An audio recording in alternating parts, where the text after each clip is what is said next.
આ તો વાત કરીએ દક્ષિણ ગુજરાતની અને હવે વાત કરીએ મધ્ય ગુજરાતની. મધ્ય ગુજરાતમાં મેઘરાજાએ ભૂક્કા બોલાવ્યા. એક બાદ એક અનેક જિલ્લાઓને મેઘરાજાએ પોતાના નિશાને લીધા અને કરી નાખ્યા પાણી પાણી. આણંદ, ખેડામાં ધોધમાર વરસાદ. છોટાઉદેપુર, નર્મદામાં પણ નદીઓ ખૂબ જ ડરામણી લાગી રહી છે. નદીઓ બે કાંઠે થઈ, ડેમ ઓવરફ્લો થયા અને હજુ આગામી 24 કલાક ખૂબ જ ભારે છે.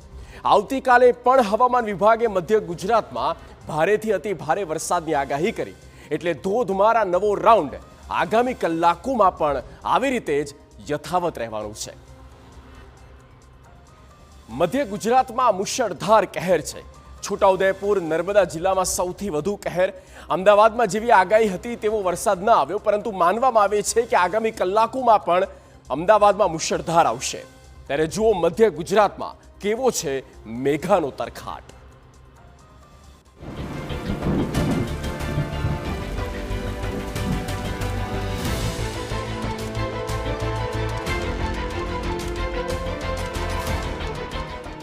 મધ્ય ગુજરાતમાં મેઘતાંડવ.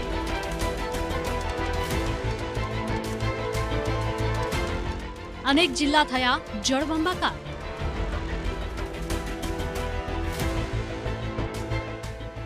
છોટાઉદેપુરમાં નદીઓ થઈ ડરામણી.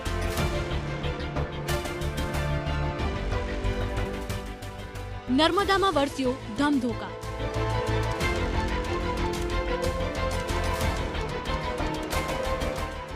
ખેડામાં મેઘરાજાનો તરખાટ.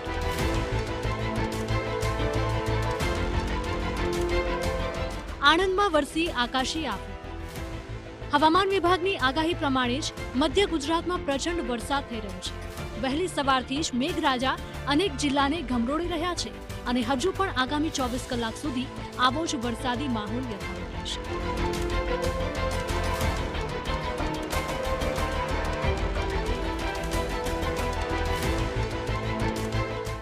સૌથી પહેલા જો છોટાઉદેપુરમાં કેવો છે વરસાદી માહોલ.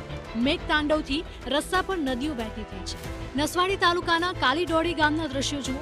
ધોધમાર વરસાદના કારણે જળબંબાકાર જોવા મળી રહ્યો છે. ધોધમાર વરસાદને પગલે અમદાવાદી ફળિયામાં પણ પાણી ફરી વળ્યા છે. સ્થાનિકોના ઘરમાં પાણી ભરાઈ જવાથી ઘર વખરીને નુકસાન થયું છે.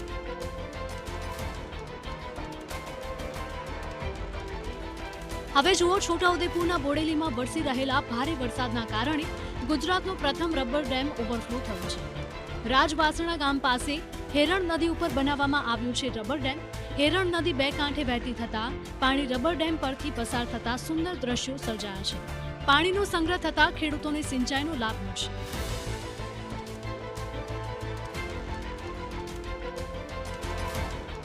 હવે જુઓ મુશળધાર વરસાદના કારણે કેવી જોવા મળી રહી છે તારાજી. કવાંટ ખાતેના રામી ડેમ જવાના રસ્તા પરનો કોઝવે ધોવાયો છે. મોટો સાંકળથી ખંડીબારા જવાના રસ્તા પરનો કોઝવે ધોવાયો છે. કોઝવે ધોવાતા સ્થાનિકો મુશ્કેલીમાં મુકાયા છે. હવે જુઓ આ દ્રશ્યો છોટાઉદેપુર અને ઉપરવાસમાં ભારે વરસાદથી ઓરસંગ નદીમાં ઘોડાપૂર આવી ગયું છે. ડભોઈના સિદ્ધપુર ગામે નદી બે કાંઠે વહી રહી છે. સિઝનમાં પ્રથમ વખત ઓરસંગ નદી બે કાંઠે જોવા મળી રહી છે.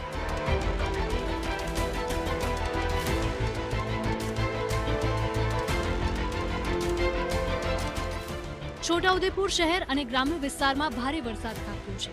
પાવીજેતપુરમાં 2.83 ઇંચ વરસાદથી જળબંબાકારની સ્થિતિ જોવા મળી રહી છે. છોટાઉદેપુરના કવાંટમાં 2.64 ઇંચ, નસવાડીમાં 2.36 ઇંચ વરસાદ વરસી ગયો છે. કોતરમાં પાણી આવતા નસવાડી ગામ બે ભાગમાં વહેંચાયું છે. નસવાડીના નીચાણવાળા વિસ્તારોમાં પાણી ભરાયા છે. અચાનક અશ્વિન નદીમાં પાણી આવી જતા વાલપુર ગામનો યુવક ફસાયો હતો, જેને એનડીઆરએફની ટીમ દ્વારા ભારે જહેમતે બચાવી લેવાયો. અશ્વિન નદીના એક ભાગ તરફ મંદિર અને દરગાહ આવેલા છે. તે વિસ્તારમાં યુવક ગયો હતો અને એકાએક અશ્વિન નદીમાં પાણી આવી જતા યુવક સામેના જ કિનારે ફસાયો હતો. તંત્રને જાણ થતા એનડીઆરએફની ટીમ રવાના કરવામાં આવી હતી અને પછી યુવકને બચાવી લેવાયો.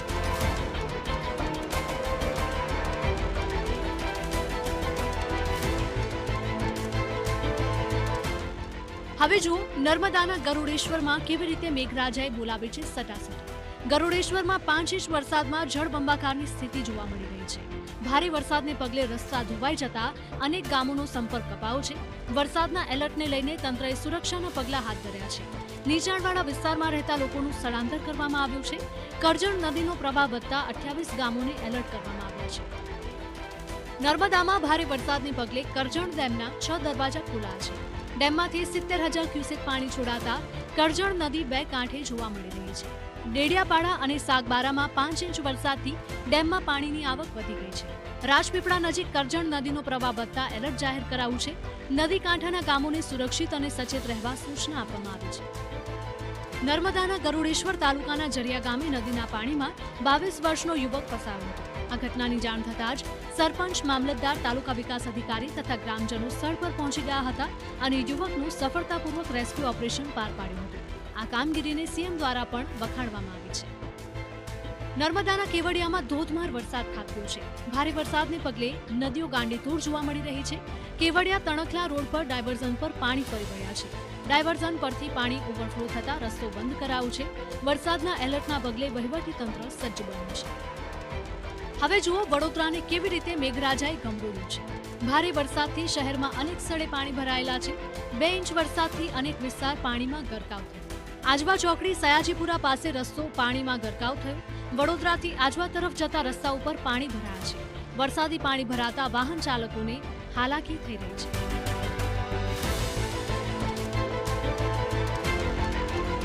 વડોદરાના યાત્રાધામ ચાંદોદ ખાતે નર્મદા નદીના સ્તરમાં વધારો થયો છે.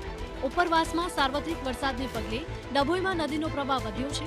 ભારે વરસાદના કારણે ઓરસંગ નદીનો 10 મસ્તો પ્રવાહ નર્મદામાં ભળ્યો છે. મેણ નદીનો પ્રવાહ પણ નર્મદા નદીમાં ભળતા નદી બે કાંઠે વહેતી થઈ છે. હવે જુઓ આણંદમાં કેવી વરસી છે આકાશી આવક. આણંદમાં ધોધમાર વરસાદને પગલે જળબંબાકાર જોવા મળી રહ્યો છે.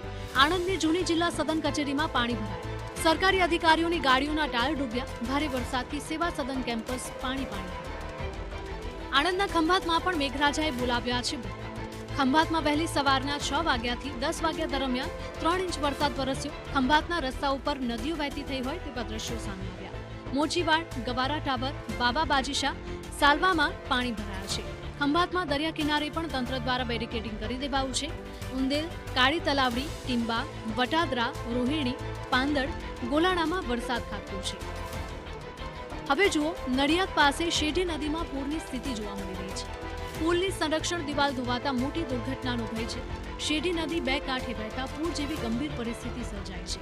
નદીમાં પાણીની આવક વધતા લોકોને નદી તરફ ન જવા અપીલ કરાઈ છે. શેઢી નદીના પુલના છેવાડે આવેલી સંરક્ષણ દિવાલ પાણીના પ્રવાહમાં ધોવાઈ ગઈ છે. હવે જુઓ ખેડાના મહેમદાબાદમાં ભારે વરસાદથી રસ્તા કેવી રીતે જળમગ્ન થયા છે. સ્મશાનના દરવાજા આગળ પણ પાણી ભરાયેલા જોવા મળ્યા હતા, જેના કારણે લોકોને મુશ્કેલી પડી રહી છે. ખેડાના સુપ્રસિદ્ધ યાત્રાધામ ડાકોરમાં ભારે વરસાદ ખાબક્યો. ડાકોર સહિત આસપાસના ગ્રામ્ય વિસ્તારોમાં પણ વરસાદ વરસ્યો છે. કાલસર, આગરવા, નેસ, સુઈ, રામપુરા આ સહિતના ગ્રામ્ય વિસ્તારોમાં વરસાદ થયો છે. યાત્રાધામ ડાકોરના મંદિરના મુખ્ય દ્વાર બહાર પાણી ભરાયેલા છે. ખેડાના માતરમાં વહેલી સવારથી વરસાદી માહોલ જામ્યો છે. ભલાડા, પરિયેજ, લીંબાસી સહિતના વિસ્તારોમાં વરસાદ પડ્યો છે. ધોધમાર વરસાદને પગલે ખેડૂતોની ચિંતા વધી છે. ડાંગરના પાકને વ્યાપક નુકસાન થવાની ખેડૂતોને ભીતિ છે. ગત અઠવાડિયે પડેલા ભારે વરસાદ બાદ ખેતરોમાં હજુ પણ પાણી ભરાયેલા છે અને હવે ભારે વરસાદના કારણે પાણીમાં વધારો થયો છે. આમ મધ્ય ગુજરાતમાં મુશળધાર વરસાદ વરસી રહ્યો છે અને હજુ પણ આગામી 24 કલાક સુધી ભારેથી અતિભારે વરસાદની જ આગાહી છે. એટલે આવી જ રીતે વરસાદ જોવા મળશે. Bureau report, TV9.